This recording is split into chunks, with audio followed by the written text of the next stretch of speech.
Assalamualaikum warahmatullahi wabarakatuh. Salam sejahtera untuk semuanya. Saya Pak Ali dari Inside Chamber. Oke, kita lanjutkan pembelajaran 3. Halaman berapa ini? Halaman 66 ya. Untuk pembahasan yang lain, nah, ini playlistnya ada di sini. Nah, ini mungkin kita sudah nggak butuh ini tarian-tarian ini ya. Kita tutup saja. Playlist ini ada di kolom deskripsi. Silakan dicek di deskripsi. Oke, kita akan fokus sekarang akan mengenal sistem subak di Bali. Nah, menarik ini. Mencari tahu informasi penting dalam bacaan, mengenal proklamasi sebagai peristiwa bersejarah bangsa. Proklamasi ini adalah tonggak sejarah Indonesia merdeka. Penting juga, ya. Siti lagi ngobrol sama Udin.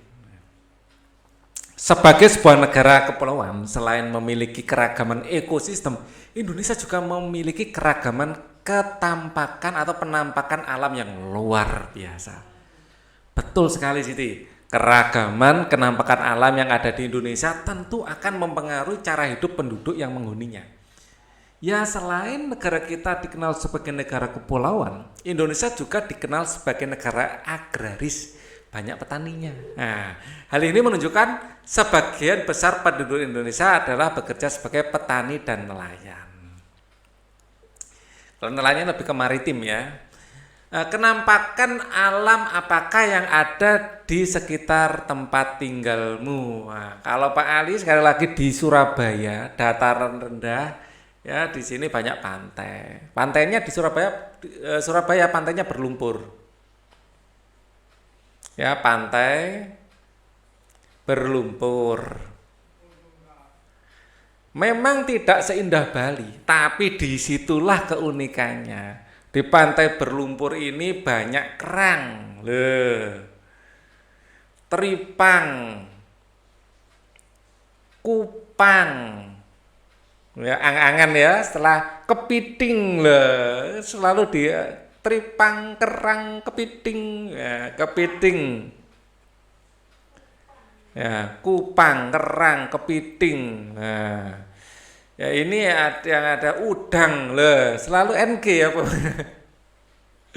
udang. Nah, di sini ya ini adalah hewan-hewan yang menjadi apa ya menu favorit di Surabaya. Lontong kupang, jos gandos. Kotos-kotos itu ya. Kalau ke Surabaya coba ya. Kupangnya besar-besar. Ada kerangnya juga, satenya. Berprofesi sebagai apakah sebagian besar penduduk daerah tempat tinggalmu? Karena Surabaya ini adalah pantai. Penduduk asli Surabaya yang ada di pesisir ini rata-rata adalah nelayan. Ya, dan petambak ya, perikanan. Ya, nelayan dan perikanan, ya, petambak istilahnya, petambak gitu ya, atau petani tambak. Nah, petani tambak ini satu paket biasanya sama padi, biasanya gantian, habis ikan terus padi. Ya. Oke, kita akan lanjutkan. Ini kalau di Surabaya, coba daerah kalian yang lain bisa dituliskan di kolom komen. Aslinya Pak Ali dari Kediri. Kalau Kediri banyak sayurnya. Ya. Indonesia memiliki banyak gunung berapi yang menyebabkan tanah di Indonesia subur dan mudah ditanami tanaman pangan. Di Kediri ada Gunung Kelut. Ya, kalau sedang meletus, wah, ada debu vulkanik ini yang bikin Kediri ini gemah ripah loh jinawi, ya subur sekali. Sayuran banyak dari Malang, Kediri, Blitar. Ya itu karena subur daerahnya. Tidak mengherankan sebagian besar penduduk Indonesia memanfaatkan kesuburan tanah untuk bertani. Para petani biasa mengelola alam dan memanfaatkan setiap musimnya untuk menanam dan memelihara tanaman. Pengertian mereka tentang masa tanam dan panen dipengaruhi oleh pemahaman mereka tentang perubahan musim dan kemarau.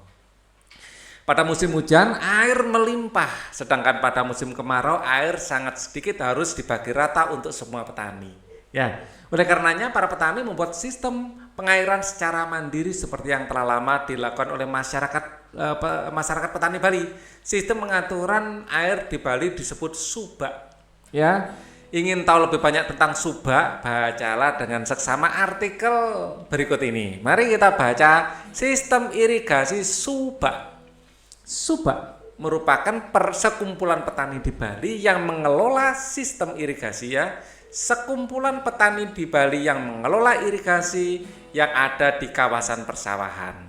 Kawasan persawahan biasanya dibatasi oleh kenampakan alam seperti sungai, jurang atau kenampakan yang lain yang jelas terlihat. Salah satu kelompok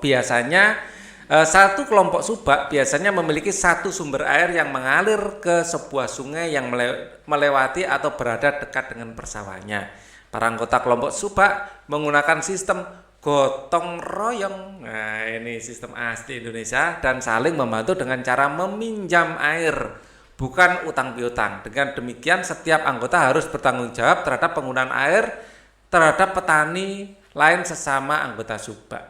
Ya. Oke. Nah, lihat pertanian di Bali. Ya, kok tahu kalau ini di Bali? Ah, ini ada sesajennya, ini khas sekali Bali, ya. Jadi kalau kita bedanya kalau kita ke Bali sama daerah lain. Kalau kita ke Bali itu rasanya bener-bener di Bali. Rumah-rumah itu beda dengan daerah lain. Ya, pagarnya beda, terus rumahnya beda, atapnya. Jadi lain dari yang lain. Itu yang membuat Bali itu luar biasa. Ya, dan setiap rumah ada kayak tempat ini puranya ya. Nah, seperti ini terus banyak sekali tempat-tempat sajen seperti ini. Bali memang keren.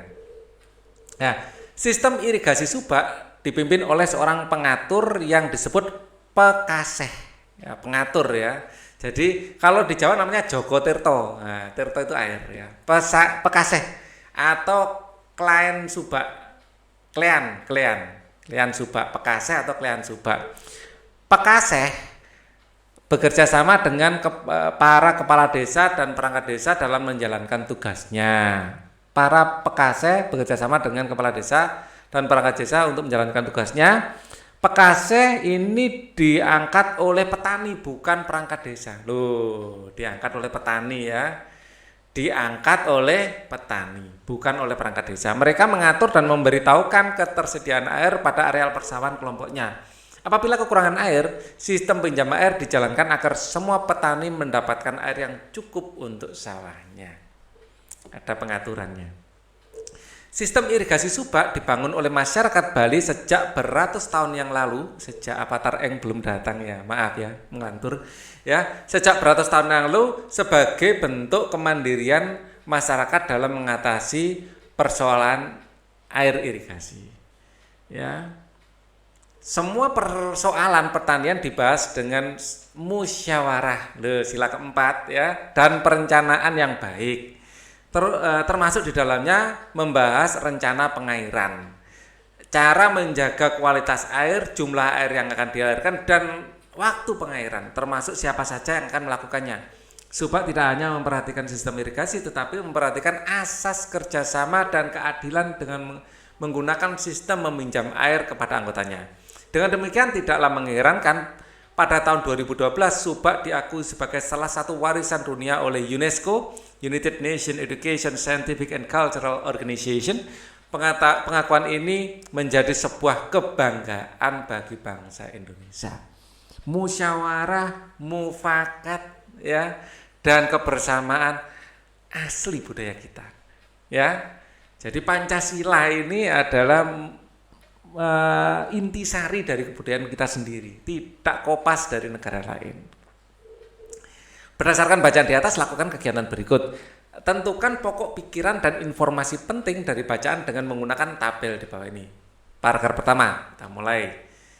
Nah, di sini pokok pikirannya adalah Subak merupakan sekumpulan petani yang mengelola sistem irigasi. Ya, Subak merupakan perkumpulan. Ya, tadi kata kuncinya Subak merupakan sekumpulan petani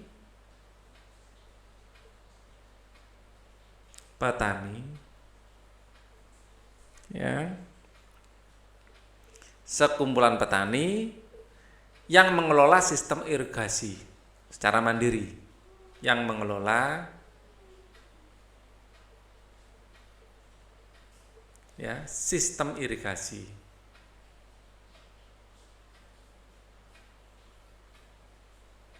Ya, sistem irigasi masih ada tempat ya, kita tambahkan di kawasan persawahan.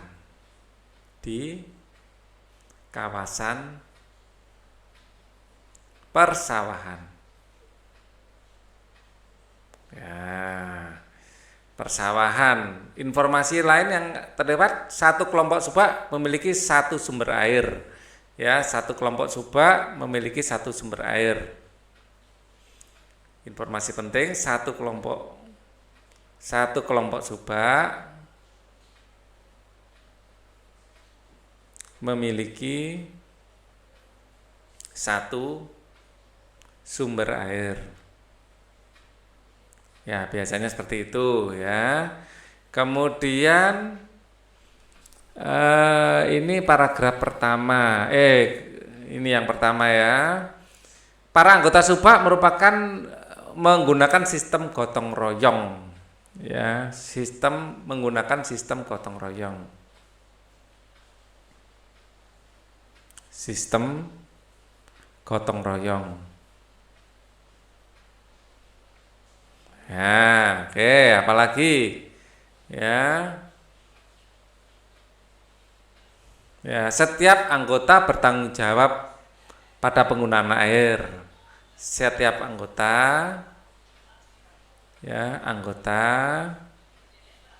bertanggung jawab pada penggunaan air.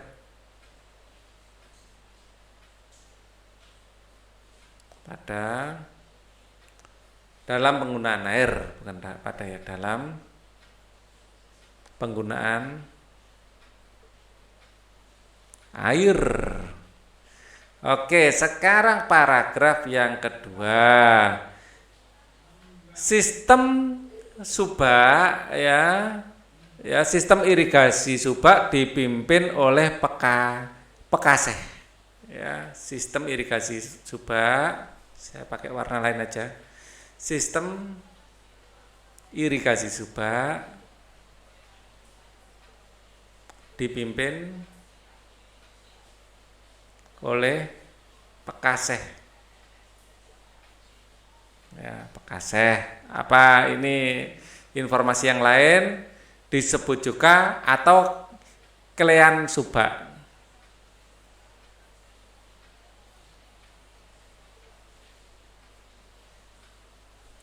Pekaseh, kelean subak. Para pekaseh bekerja sama dengan kepala desa. Pekaseh bekerja sama dengan kepala desa. Pekaseh diangkat oleh petani, bukan kepala desa. Diangkat oleh petani. Oke. Mereka tugasnya mengatur ketersediaan air. Tugasnya mengatur ketersediaan air. Yang ketiga, kita kembali pakai tinta merah lagi. Sistem irigasi subak dibangun oleh masyarakat Bali sejak beratus tahun yang lalu. Ya, sistem subak sudah ada di Bali sejak dulu gitu aja ya. Sejak dulu. Ya. Kemudian semua masalah diselesaikan dengan musyawarah. Diselesaikan secara musyawarah. Oke, terus apa lagi di sini? perencanaan, termasuk dalamnya membahas rencana pengairan, ya, musyawarah, asas kerjasama, ya, mengutamakan asas kerjasama dan gotong royong gitu ya, mengutamakan kerjasama dan gotong royong, atau mengutamakan gotong royong gitu aja, gotong royong. Kemudian diakui oleh UNESCO sebagai warisan budaya dunia.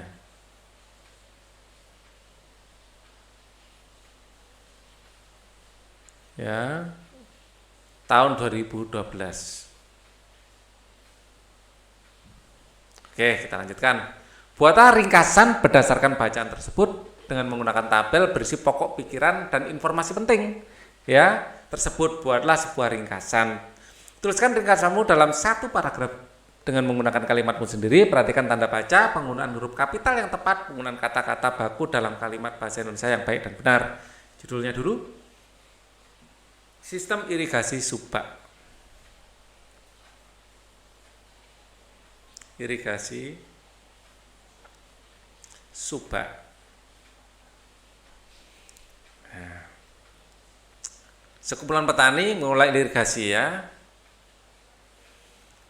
Subak merupakan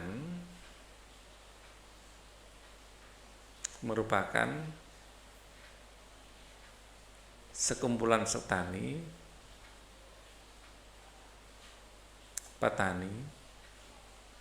yang memiliki, ya, subak merupakan sekumpulan petani yang memiliki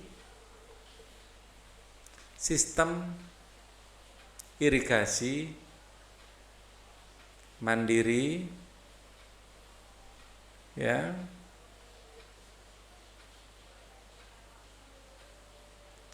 oke, sistem irigasi mandiri,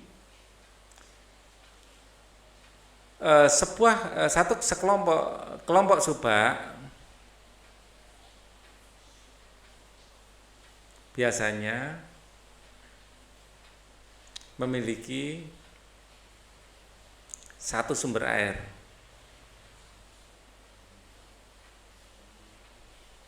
ya, satu kelompok subak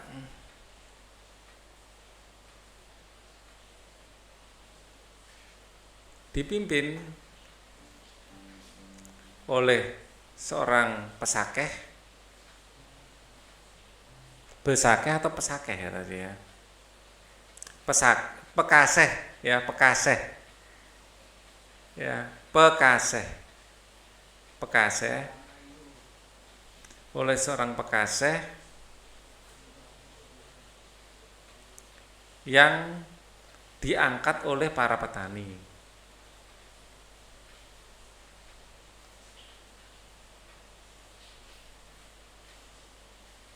Tugasnya adalah, ya, memastikan sistem irigasi berjalan lancar dan semua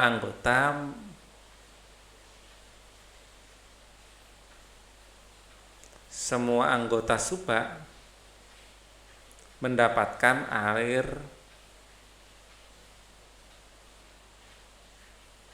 secara adil, ya. Kemudian apalagi yang ada di sini?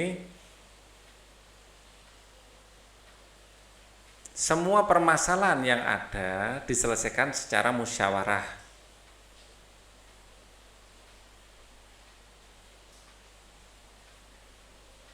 Yang ada diselesaikan secara musyawarah, ya, secara musyawarah sistem ini, Subak ini sudah ada sejak beratus tahun yang lalu,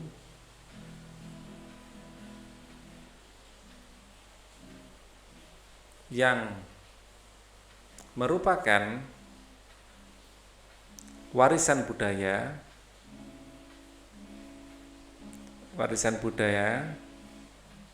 yang diakui secara resmi oleh UNESCO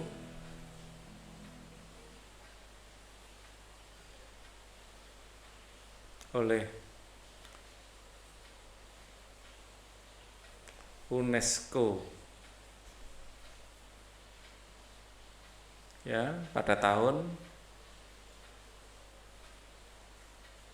2012. Oke.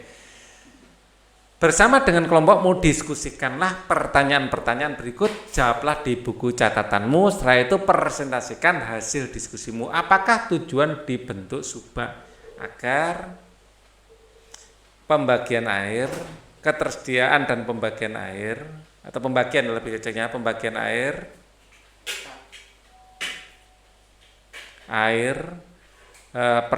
untuk persawahan ya, agar pembagian air untuk persawahan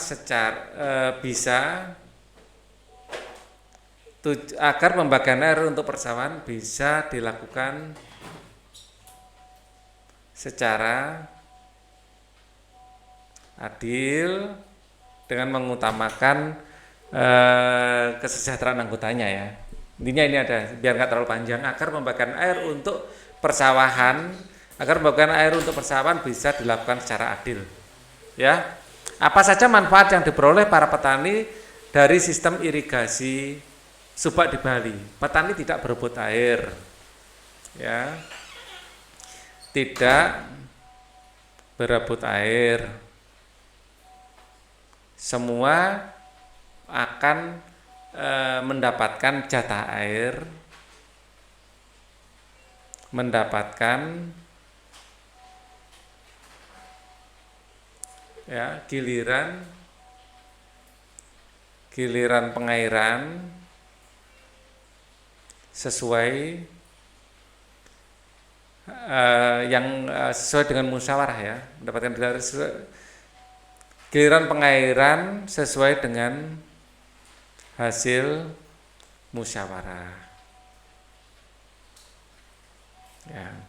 Apa sajakah peran pekaseh? Nah, di sini tadi ada peran-peran pekaseh, ya, mengatur dan memberitahukan ketersediaan air pada areal persawahan kelompoknya, ya. Mengatur dan memberitahukan ketersediaan air, ya, atau mengatur dan memastikan ketersediaan air gitu aja ya. Mengatur dan memastikan ketersediaan air ya bagi anggota Subak.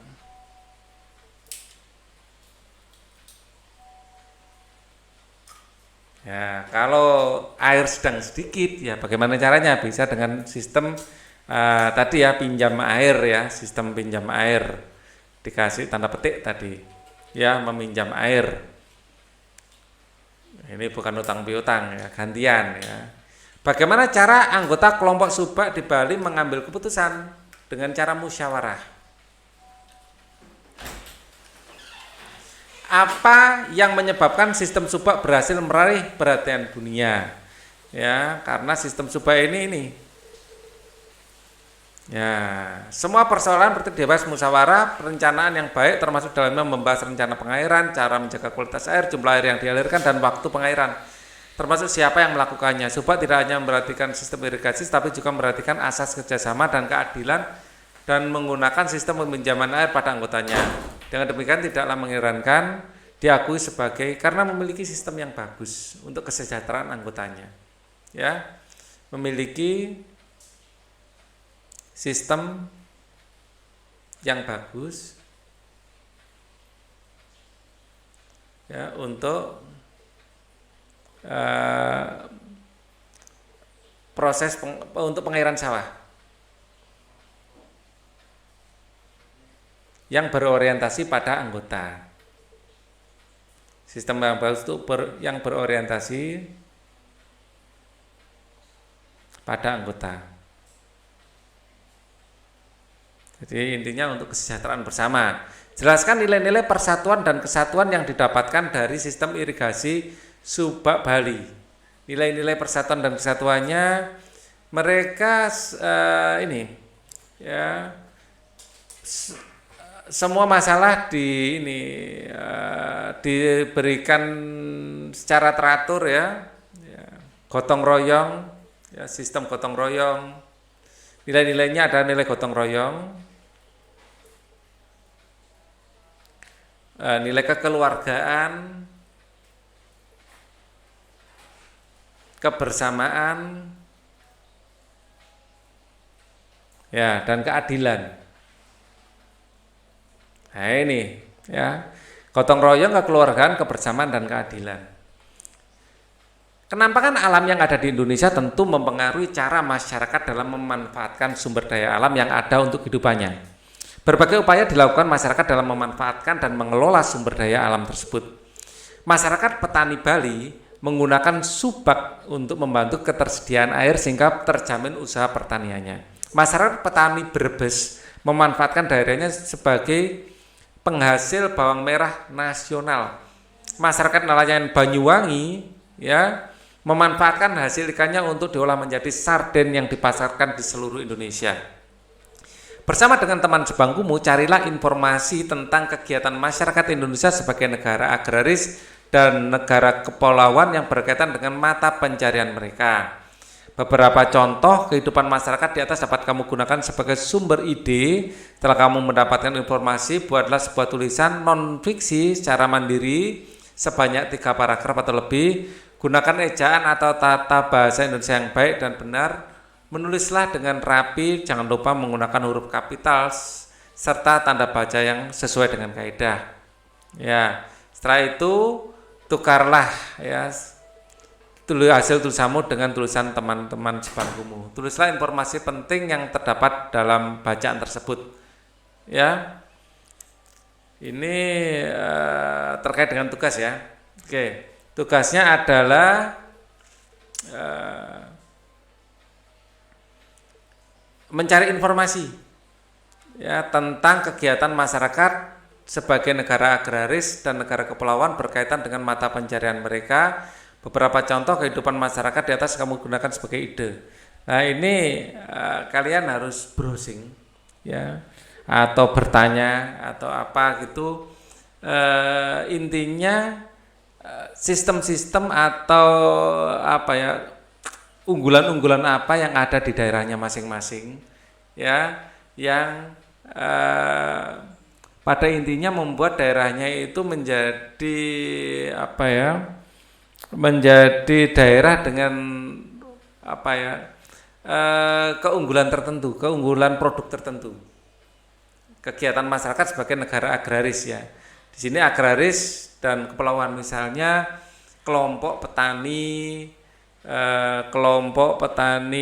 rumput laut misalnya atau kelompok petani tambak ya. Nah, ini yang menjadi tugas. Gunakan sebagai sumber ide. Setelah kamu mendapatkan informasi, buatlah sebuah tulisan non-fiksi secara mandiri 3 paragraf atau lebih. Gunakan ejaan tata bahasa yang benar ya. Di daerah kalian misalnya ada kelompok petani jamur misalnya, bisa itu kalian jadikan sebagai ini ya,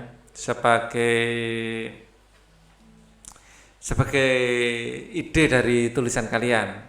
Atau mungkin daerah sekalian itu adalah penghasil udang ya, tambak udang atau mungkin cambak bandeng ya, atau penghasil sayuran. Nah, kalian lihat di situ ada kelompok tani atau usaha bersama ke arah sana apa enggak? Ya, memang harus nyari informasi ini. Jadi Pak Ali sendiri tidak siap dengan ini ya, informasi apa kelompok petani yang apa yang Pak Ali tahu. Kita lanjutkan dulu aja. Aku bangga dengan Indonesia yang memiliki keanekaragaman yang tinggi. Tidak hanya keanekaragaman kenampakan alamnya, tetapi juga suku bangsanya. Jangan lupa bahwa yang kita peroleh saat ini juga berkat jasa-jasa para pahlawan. Din, berkat mereka lah kita dapat menikmati kemerdekaan. Ini Udin dan Lani ya. Oke, ini kita mulai dari awal aja, kita baca ya. Dialog antara Udin dan Lani. Aku bangga dengan Indonesia yang memiliki keanekaragaman yang tinggi. Tidak hanya keanekaragaman kenampakan alamnya, tetapi juga suku bangsanya. Jangan lupa bahwa semua yang kita peroleh saat ini juga berkat jasa-jasa para pahlawan bangsa. Dan berkat mereka lah kita dapat menikmati kemerdekaan dan dapat menjalankan negara dengan kemampuan kita sendiri tanpa diatur atau dikendalikan oleh bangsa lain. Tepat sekali Lani. Kemerdekaan adalah hak segala bangsa. Itu yang diperjuangkan oleh para pahlawan kita, yang puncaknya terjadi pada peristiwa proklamasi kemerdekaan Republik Indonesia 17 Agustus 1945. Aku jadi ingin tahu lebih banyak tentang peristiwa itu. Ya, oke. Bangsa Indonesia telah ratusan tahun berjuang untuk mendapatkan kebebasan dari penjajahan dan menjadi sebuah bangsa yang merdeka. Peristiwa demi peristiwa terjadi di sepanjang sejarah bangsa. Ya, banyak sekali pejuang-pejuang bangsa, mulai di Ponorogo ada yang dari macam-macam ya. Jadi banyak para pahlawan kita ya yang gugur dalam perjuangannya. Thomas Matulesi ya dari Maluku ya. Peristiwa terjadi sepanjang sejarah bangsa Indonesia dengan melibatkan ribuan pahlawan yang gagah berani dan tidak kenal lelah berjuang untuk bangsa. Era 1908 dan era kebangkitan pemuda yang melalui Sumpah Pemuda pada tahun 1928 makin menguatkan keinginan bangsa Indonesia untuk bebas merdeka. Dengan segala upaya, pada tanggal 17 Agustus 1945, bangsa Indonesia mengumumkan kepada seluruh negara di dunia tentang kemerdekaan bangsa Indonesia melalui peristiwa proklamasi kemerdekaan Indonesia. Dan negara pertama yang mengakui kemerdekaan kita adalah negara Arab waktu itu. Simaklah bacaan berikut untuk mengetahui banyak tentang peristiwa sejarah tersebut. Inggris mau mengakui kemerdekaan Indonesia itu sejak peristiwa 10 November, ya, hari pahlawan itu. Akhirnya Inggris juga mengakui. Ya, diikuti bangsa-bangsa yang lain, sekarang semua negara sudah mengakui. Peristiwa proklamasi kemerdekaan Republik Indonesia. Oke, proklamasi kemerdekaan Indonesia sebetulnya merupakan bagian dari pidato proklamasi yang disampaikan oleh Insinyur Soekarno sebagai wakil bangsa Indonesia. Proklamasi tersebut dibacakan pada tanggal 17 Agustus 1945 pukul 10 ya, atas nama bangsa Indonesia Soekarno-Hatta. Ya. Ini bertempat di Jalan Pegangsaan Timur nomor 56. Itu adalah merupakan tempat tinggal Insinyur Soekarno juga, presiden pertama kita. Pada saat yang sama dikibarkan bendera merah putih sebagai bendera negara dan dinyanyikan lagu kebangsaan Indonesia Raya yang diciptakan oleh W.R. Supratman. Proklamasi ini sendiri juga ada ceritanya. Ya, malamnya itu Pak Karno diculik sama pemuda. Ya, diminta besok Pak harus diproklamasikan. Ya, ini karena Jepang sudah kalah waktu itu, dibom nuklir sama Amerika. Indonesia sudah tidak dijajah Belanda, waktu itu dijajah Jepang dan Jepang kalah. Kapan lagi? Ini kesempatan bagus. Ya, ayo Pak Karno, proklamasikan. Itu diproklamasikan besoknya. Ya, ini juga para pemuda-pemuda, sekali lagi pemuda. Ya, ini besar sekali kontribusinya dalam kemerdekaan. Pada saat yang sama dikibarkan bendera ini sudah ya. Setelah melalui waktu yang sangat lama disertai pengorbanan besar seluruh rakyat Indonesia, akhirnya kemerdekaan dapat diwujudkan. Ya, dikumandangkan oleh atas nama bangsa Indonesia Soekarno-Hatta. Nah, Yang membaca Pak Karno, Pak Hatta menemani di belakang. Ya. Pada saat menjelang proklamasi kemerdekaan Indonesia tepatnya pada tanggal 16 Agustus 1945 terjadi penculikan. Nah, ini penculikannya. Yang menculik itu para pemuda terhadap dua tokoh bangsa Indonesia yang paling terkemuka yaitu I.R. Soekarno dan Dr. Andes Muhammad Hatta oleh para pemuda pejuang Indonesia. Ini saya garis bawahi pemuda ya. Jadi pemuda ini kontribusinya besar. Sumpah Pemuda. Mereka dibawa dari Jakarta ke Rengas Dengklok. Kemana? Di Karawang, Jawa Barat. Ini di rumah Laksamana Maeda. Ya. Tujuan penculikan adalah agar kedua tokoh penting terhindar dari pengaruh, ancaman, dan tekanan pemerintah pendudukan Jepang. Biar tidak dipengaruhi oleh pemikiran-pemikiran dari Jepang. Ya, padahal di situ rapatnya juga di rumah orang Jepang juga ya di Laksamana Maeda. Tapi yang sangat sudah pro dengan ini para pejuang. Ya. Keesokan harinya kedua tokoh dikembalikan lagi ke Jakarta dan diamankan di rumah Laksamana Muda Takashi Maeda. Tadi Rengas Dengklok bukan rumahnya Laksamana Maeda ya. Nah, diamankan di sini. Keesokan harinya kedua tokoh dikembalikan ke Jakarta dan diamankan di rumah Laksamana Muda Tadashi Maeda. Tentara Jepang yang bersimpati. Ya, ini memang orang Jepang tapi bersimpati terhadap perjuangan rakyat Indonesia untuk merdeka. Di rumah itulah naskah proklamasi dirumuskan oleh 3 pemimpin golongan tua. Ya, di sini ada golongan tua, ada golongan muda ya.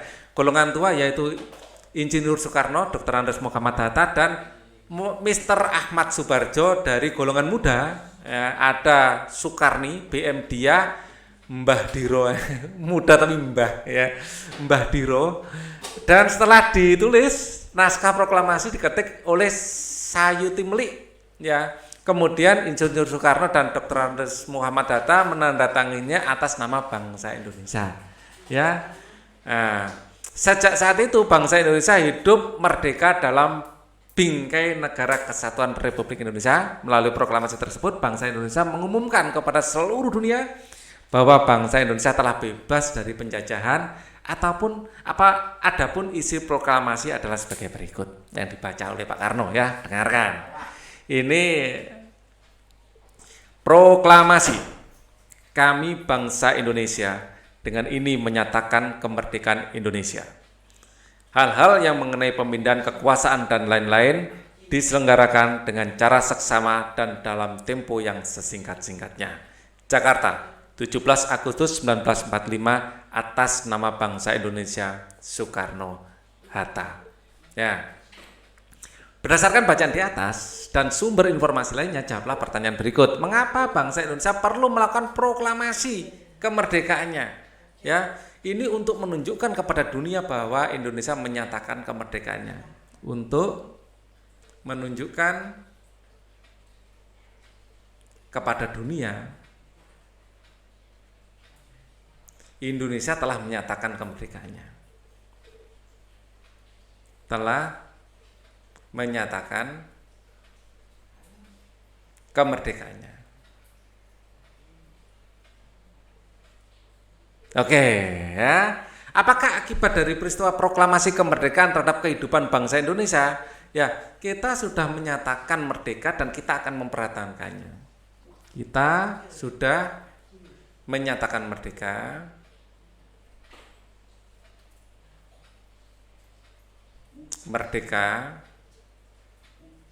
Dan akan mempertahankannya sampai titik darah penghabisan. Ya, akan mempertahankan sampai titik darah penghabisan.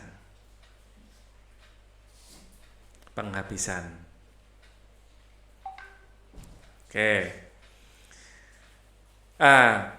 Setelah kemerdekaan ini dicapai, kita akan membangun sebuah negara yang bisa mensejahterakan rakyat. Ya, kemudian ini ada alarm, saya matikan dulu. Ya, kemudian akan dibangun sebuah negara, kemudian membangun sebuah negara yang mensejahterakan rakyatnya, seluruh rakyat. Nah, bagaimana nilai-nilai persatuan dan kesatuan diterapkan pada peristiwa tersebut? Ya, golongan tua, golongan muda, semua bersatu untuk tujuan yang sama, yaitu di situ ada 2 golongan ya. Ini dari golongannya golongan tua dan muda, ya, bersatu padu, ya, untuk mewujudkan proklamasi. Ya, kita fokus pada peristiwa tersebut, artinya peristiwa proklamasi, ya, bagaimana nilai-nilai persatuan dan kesatuan diterapkan dalam peristiwa tersebut.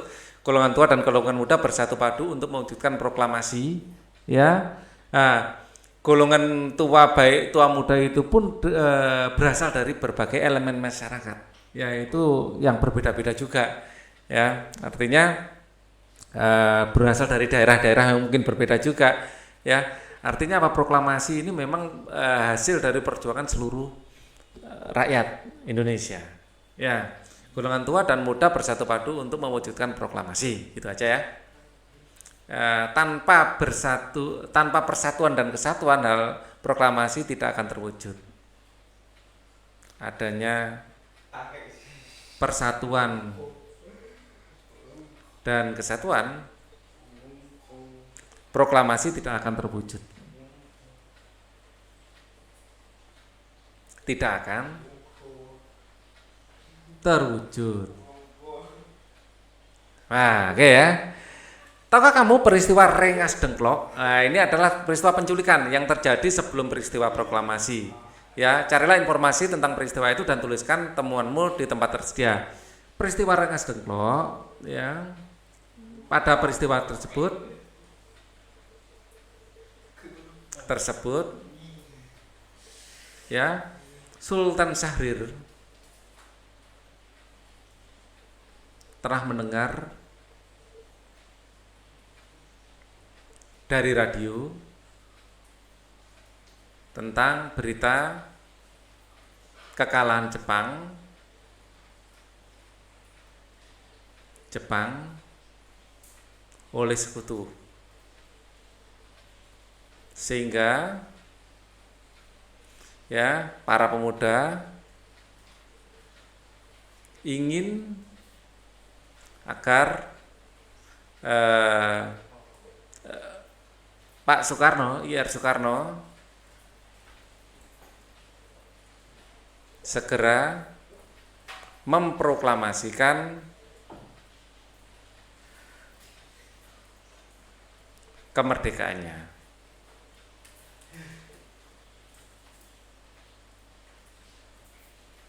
Indonesia. Ya, sebenarnya Indonesia sudah dijanjikan kemerdekaan oleh Jepang. Ya, sampai ada panitia persiapan kemerdekaan Indonesia juga ada, ya. Tetapi Jepang kan kalah, ya. Sekarang Indonesia sudah dalam kondisi tidak terjajah, ya. Jadi Indonesia ini memperoleh kemerdekaan ini bukan karena diberi Jepang, karena mengambil kesempatan kekalahan Jepang ini, ya. Jepang sudah kalah, tetapi Belanda sudah sedang tidak menjajah kita. Ya, sebenarnya Belanda ingin kembali menjajah, tetapi kita sudah merdeka. Sehingga pemuda ingin agar Soekarno segera memproklamasikan kemerdekaan Indonesia dan menculiknya, ya, dan meminta agar proklamasi, ya, dan menculiknya. Kekalahan Jepang sekutu sehingga para pemuda ingin segera agar Soekarno segera memproklamasikan kemerdekaan Indonesia dan menculiknya, sehingga besoknya,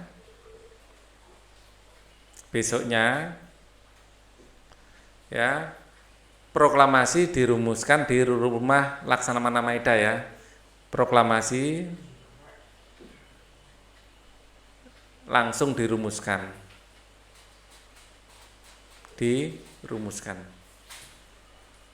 Dan setelah rumusan itu jadi, langsung diproklamasikan, nggak usah nunggu lama. Ya, oke, jam 10 pagi hari Jumat waktu itu, waktu bulan Ramadan. Ya, tentukanlah tokoh-tokoh yang terlibat dalam proklamasi kemerdekaan Republik Indonesia, termasuk tokoh-tokoh yang terlibat pada peristiwa Rengas Dengklok. Buatlah naskah yang sesuai dengan bacaan tentang proklamasi tersebut. Lakukan latihan peran bersama teman-temanmu, pentaskan di depan kelas. Wah, ini cocok ini bermain peran tentang penculikan ya. Jadi ayo Pak Karno segera kita proklamasikan ya. Yang seru ya bikin teksnya. Oke. Tentukan tokoh-tokoh yang terlibat dalam peristiwa. Di sini tokoh-tokohnya tadi sudah ada ya. Ada Sukarni, BM Diah, Mbah Diro, ya, ada Sayuti Melik ya. Nah, ini coba kalian bikin sendiri biar videonya nggak terlalu panjang juga. Jelaskan nilai persatuan dan kesatuan yang ditunjukkan masyarakat Bali melalui sistem subak. Ya. Jelaskan nilai persatuan dan kesatuan yang ditunjukkan masyarakat Bali melalui sistem subak. Nilai-nilai persatuannya adalah sistem subak. Ya, adalah sistem ya irigasi secara mandiri ya yang diketuai oleh Pekaseh, seorang Pekaseh. Ya, sistem ini membagi air secara adil berdasarkan musyawarah mufakat.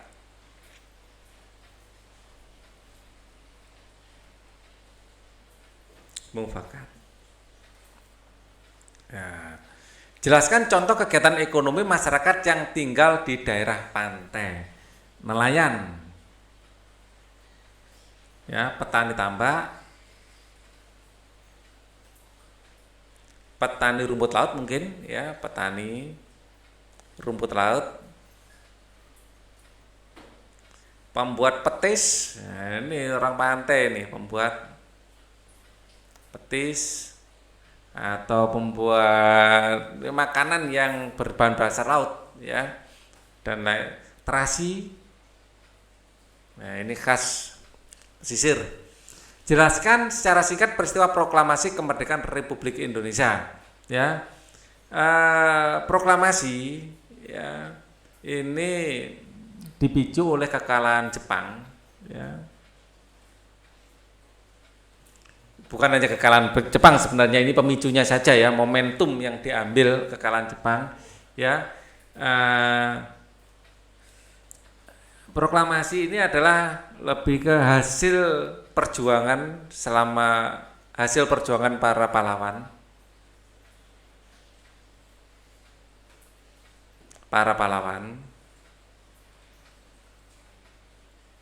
Ya, baik secara fisik maupun organisasi. Maksudnya mengangkat senjata fisik ya, maupun secara pendidikan dan organisasi.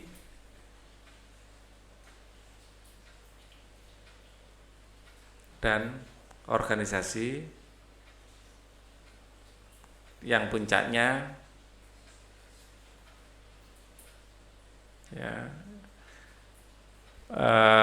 pada tanggal 17 Agustus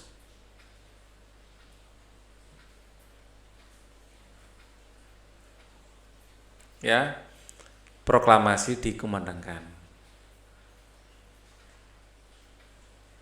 di 1945 ya, 1945 proklamasi dikumandangkan. Jam 10 pagi di Pegangsaan Timur, ya, itu adalah rumah Insinyur Soekarno. Tahukah kamu mengapa golongan muda pemuda yang meminta Insinyur Soekarno dan Dr. Andes Muhammad Hatta untuk membacakan teks proklamasi kemerdekaan Republik Indonesia. Ya, golongan pemuda itu melihat itu adalah kesempatan. Ya, golongan muda melihat ada kesempatan, ya, kita untuk bagi kita untuk memerdekakan diri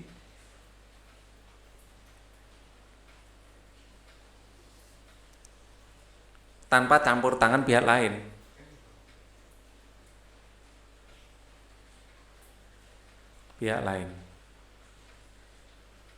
Ya, jadi Jepang memang sudah menjanjikan kemerdekaan kepada Indonesia.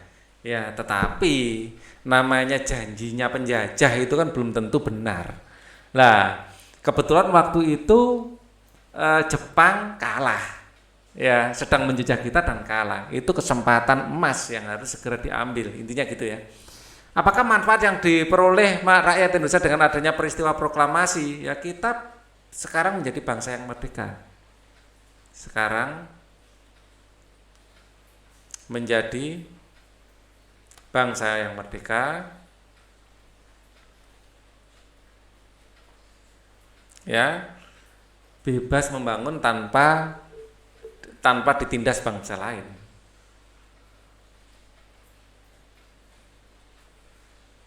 Tanpa ditindas bangsa lain. Ya, kita berdoa agar pembangunannya lancar, ya kan? Nah, ayo renungkan. Pelajaran penting apakah yang kamu dapatkan pada hari ini? Ceritakanlah pengalamanmu kepada teman sebangkumu. Mengetahui budaya asli Nusantara, yaitu sistem subak, sistem yang diakui oleh dunia, ya, sebagai warisan budaya kita. Keren kan? Ya, mengetahui peristiwa proklamasi 17 Agustus. Peristiwa proklamasi 17 Agustus 1945. Ya, pertanyaan apa sajakah yang belum terjawab dari kegiatan belajar ini? Kalian tuliskan. Sikap apa yang kamu kembangkan pada hari ini? 1. Ya, kekeluargaan, ya, kekeluargaan,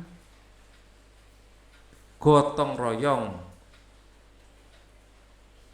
Ya, ini adalah 2 sifat dari subak ini tadi ya. Terus patriotisme dari proklamasi 17 Agustus, patriotisme. Ya, jadi kita punya pahlawan proklamator, ya, 2 orang proklamator, Soekarno dan Hatta, yang patriotismenya sudah tidak usah kita ragukan lagi. Ya, lihatlah ketampakan alam dan ketampakan buatan yang terdapat dalam daerah sekitar tempat tinggalmu. Bersama-sama dengan orang tuamu diskusikan ciri-ciri ketampakan alam buatan tersebut. Tulislah nama ketampakan alam buatan yang kamu lihat, ya. Kalau di Surabaya dekat-dekat sini ada ketampakan alam buatan, contohnya adalah sawah, tambak,